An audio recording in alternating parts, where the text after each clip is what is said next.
All right, guys, we are back with the 2024 Birmingham Supercross. This race will be happening on Saturday. Today we have the track map, and I would say this is probably one of the better tracks I've done this year. Glendale maybe was the best, but Birmingham came out pretty well.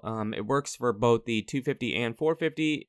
Seems pretty cool. 2 rhythm sections, decent layout, but yeah, seems pretty cool. Let's just jump into it and check it out. Okay, so the 2024 Birmingham Supercross, we're going to get some first person with Jet Lawrence. I want to talk about him a bit, but before we do, let's go over the track. So this first rhythm lane, I decided to put a roller there and make it a triple quad triple. Now, it might not be a roller. It appeared to be a smaller jump, but we've seen this track in MX vs. ATV already, and they decided to make it a triple. So it could be a triple with a regular size jump, but I decided to put a roller there. Maybe they quad, maybe they don't. I don't know. But it was fun in the video game. Then we hit the step on, step off. We come across the track or down the track, down the start straight the wrong way, and then hit the finish line double. And then we have a set of whoops here. I do space him a bit different. I feel like it works better in the game. Just feels better. And then we have a triple on, a step off, quad. That quad probably won't happen, and then a triple and a single into the corner. I was gonna do a second quad there, but I just don't believe they're gonna go quad, so that's what I decided to do. The worst part about the track is that double, and the reason it is that way is because I ran out of room, and I didn't feel like it was worth rebuilding the track because I was really happy with it. I feel like this track came out really well and works good for both the 250 and the 450, as you'll see a bit later in the video. So talking about Jet, he ended up winning Daytona. He won his first 450 Daytona Supercross in his first entry and looked really good. You know, the more I watch him, basically I really feel like Jet will probably end up being the 450 champion if Jet doesn't beat Jet. And what do I mean by that? I mean, if he doesn't make mistakes that take him out of the race, you know, going down in the lead or whatever, and, you know, just being younger and making those younger mistakes. So Jet is incredible, and I mean, he's so good. It really felt like after Daytona, it feels like he separated himself a bit more from everybody else. Yes, the points are still really close, and Cooper Webb is in second with 10 points back, but even if it is close, it just feels like he is the favorite and is just a bit better than everybody else. I mean, Tomac would have won his 8th Daytona if it weren't for Jet. So Jet he didn't even get the best start. I mean, he almost didn't even get off the starting gate because they had that like tire cover on his rear tire, and the mechanic was having trouble, but he did get it off, and he got a decent start and then got into first pretty quickly, made a 2-for-1 pass basically, and just kind of ran away from there. Tomac, he had a good race. He got a good start, and it did take him a while to get past Chase Sexton, but his bike started to smoke pretty early into the race, and the pit board for Tomac said clutch, but they talked to him after the race, and he said he didn't really notice anything. The clutch felt fine. He didn't notice it. Bike was smoking like crazy. I don't know how he didn't notice that, but he said it was fine. He said the bike was fine. He ended up passing Sexton to get second, but it did take him quite a while to get past him. And then they talked to him after the race, like I said, and he also seemed a bit disappointed.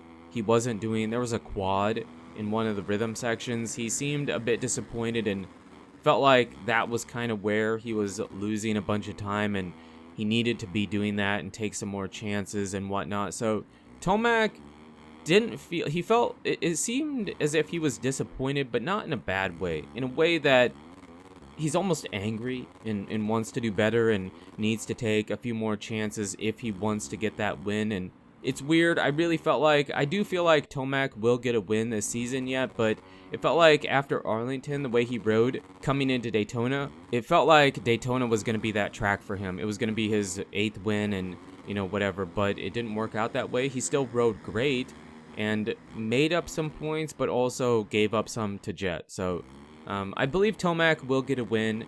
It just didn't happen at Daytona, and he feels like the way he talked in his post-race interviews, it just feels like it's coming. You know, he's mad that he didn't do the quad and didn't ride better in his mind. I felt like he rode great. Jet's just amazing, but I really do feel like he's going to get that win yet. So points in the 450s, very, very close. Cooper Webb is in second, 10 points back, but the field has kind of separated a bit. Jet at the top, Webb in second, and then third and fourth, and maybe fifth, I'm not sure, are very, very close still. But Roxon, I think it's the top four. Roxon, though, Plessinger had a bad race. Roxon had an okay race, got fifth, but Anderson, too, kind of have fallen back. 20 points or more.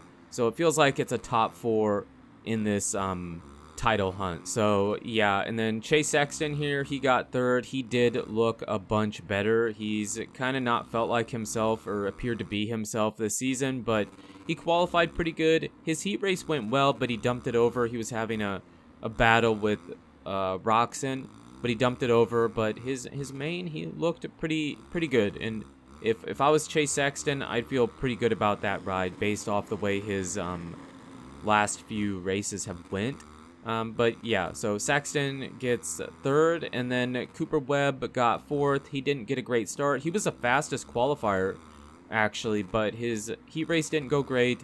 He didn't get a great start and had to make some passes, and ended up getting Ken Roxon pretty late in the race for fourth place, which was great for him for the points. Roxon ended up getting fifth, and then Plessinger went down. I don't know if he went down. Yeah, I think he went down. Yeah, he went down for sure.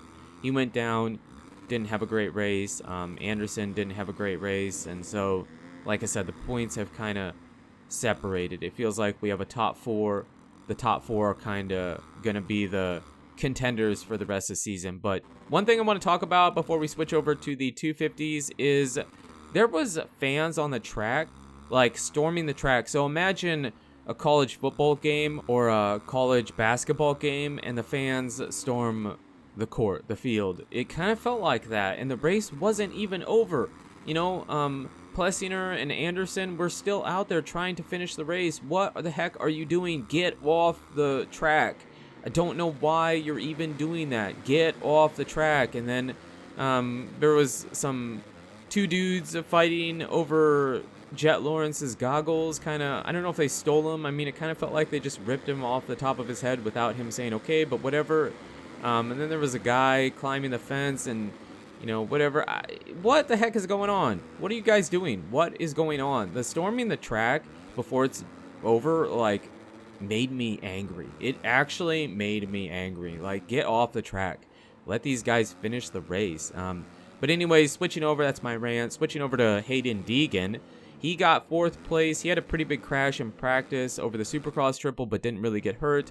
He's in fourth place, and the points are incredibly close in the 250 East. Max Anstey has the points lead, a 1 point lead over second, and then second, third, and fourth, or fifth maybe even, are separated by like 4 points. It's incredible.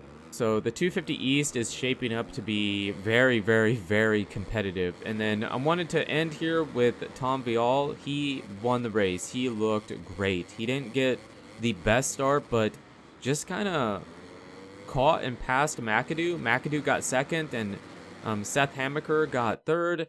And again, Tom Vial won, and he won it easily. I mean, he looked great, and he should be a title contender. Especially, you know, Arlington, he gets his first podium, and then he gets his first Supercross win at Daytona. Unbelievable.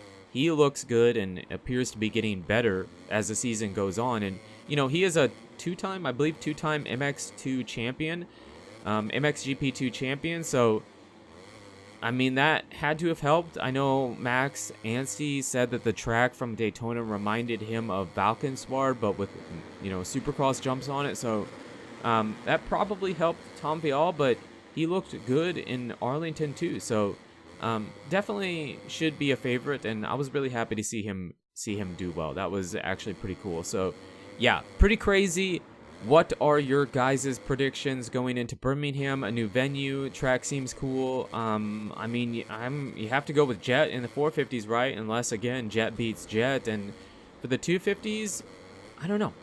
Deegan, Vial, Anstey, McAdoo, so many choices. But you guys, girls, are absolutely amazing. Thank you so much for the support on the channel lately. It really does mean a lot. And until the next video, take it easy.